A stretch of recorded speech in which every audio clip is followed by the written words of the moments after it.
Good evening, good evening, good evening, folks. Welcome to another episode of Spilling Tea. I'm your host, Tiffany Daniels, and we are going to that horrible world known as the JRC. But before we do the usual disclaimers, we're going to make it short, sweet, and bask in that sweet, sweet logic. All right. In the description box, folks, if you're unfamiliar with the Stop the Shocks campaign or the troubled teen industry and the campaign against it, you're going to find all the pertinent links right there in the description box. In particular, please take note of the article written by NeuroClastic, a small non for profit started by autistics for autistics, wherein they interviewed and surveyed over 900 ABA professionals in regards to the JRC's so called behavior modification program. The Judge Rotenberg Educational Center felt so threatened by this particular article that they threatened NeuroClastic with a defamation lawsuit if they would not remove it from the website. NeuroClastic has refused. Please read that article and share it on all your social media. You're going to find in there their public statement in regards to the defamation lawsuit threat, as well as a link to their GoFundMe. We are crowdfunding in case the JRC actually sees through with their threat. Trigger warning 1: when we discuss places like the Judge Rotenberg Educational Center and Agape Boarding School for Boys, you're going to hear vivid descriptions of and catch clips of surveillance footage of people with mental health issues and disabled people being tortured and abused. If you do got young children present, folks, please go ahead and utilize those headphones.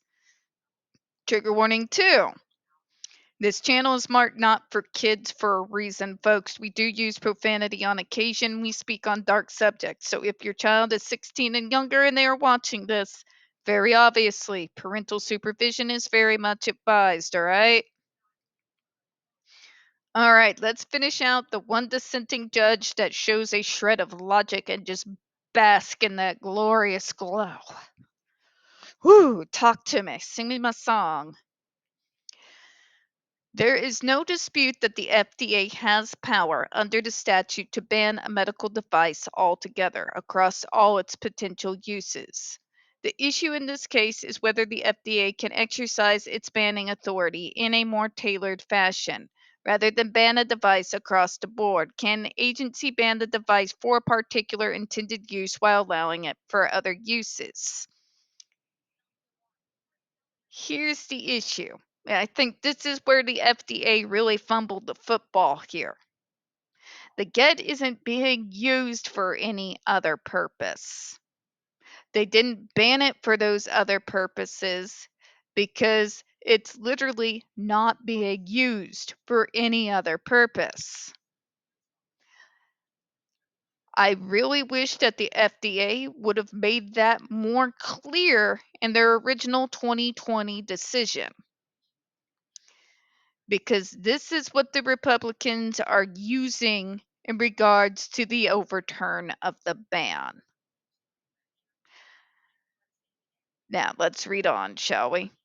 One can readily envision why the FDA might wish to do so. Suppose a device has been approved to treat two distinct conditions, meaning it has two intended uses. When treating the first condition, the device proves to be of limited effectiveness and poses an acute risk of injury. But when treating the second condition, the device proves highly effective and presents only a negligible risk of injury. The FDA presumably would want to ban the device for the first intended use, but permit it for the second. That's what makes no coherent sense to me. Because I need someone to explain to me, like I'm 5, what use the GED device is for anyone, for any type of use, for any type of illness, or whatever you want to throw at me. It should be banned across the board. And I don't understand why that was not what was gone for here, especially since it's only being used for one purpose. But yeah, let's read on, all right? And it is hard to perceive why Congress could want to deny the agency that middle ground option. Why force the agency to make an all or nothing choice? Either abolish a highly beneficial use so it can stamp out a highly risky one, or stomach the highly risky use so it can be preserved the highly beneficial one. The argument here is no one has legitimately to this day, and remember, I've been fighting this battle my entire adult life. Has anyone been able to present a case for me where the GED device would be beneficial to anyone? To this very date, there is no beneficial use. There is no, but on the other hand, okay? I will have to go back over the 2020 decision if that is what indeed what they tried to do. If it turns out that's what they did do, they fumbled the football big time because there is no beneficial use in regards to any type of thing you might put in front of me in regards to this device. I'm wondering if they're construing it with things like the SIBIS. That is possible, but if that is true, then in the appeal to this decision, the FDA needs to make it concrete clear that even the most robust, brain dead Republican cannot get it twisted that the GED device is the only device that is in discussion here. Okay?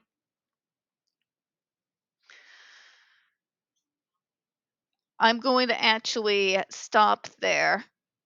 And this is going to be one of the only times you're going to hear me speak critically in regards to the FDA in regards to this decision.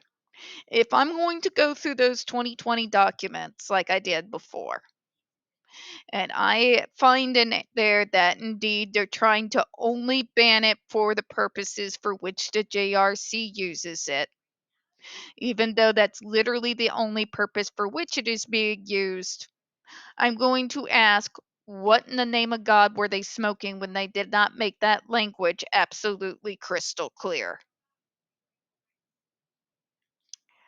If it is in regards to skin shock devices across the board, I'm going to ask, why in the name of God was it not made 100% crystal clear that the only device in the question here is the GED device and not every single skin shock device that is on the market?